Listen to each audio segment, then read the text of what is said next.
Hey everyone, welcome back to this video. In today's video, we are going to find out how to get a custom crosshair in Fortnite PS5 and whether or not it is possible for you to do this.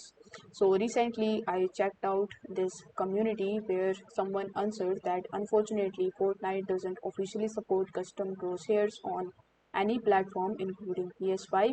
So you might have to use a physical screen overlay to get the crosshair that you want. So you can either choose this method, or if you scroll down you can even try to find some more answers that can solve your problem. So this person is saying that if you want a custom crosshair on PS5, you can try adjusting the game's settings to make the default crosshair more visible, but custom designs aren't supported. I tried everything for a custom crosshair on PS5, but it's a no-go. Best bet is to focus on improving aim with what's available. So you can try these methods in order to fix this issue, but the real answer is that you cannot actually get a custom crosshair in Fortnite PS5.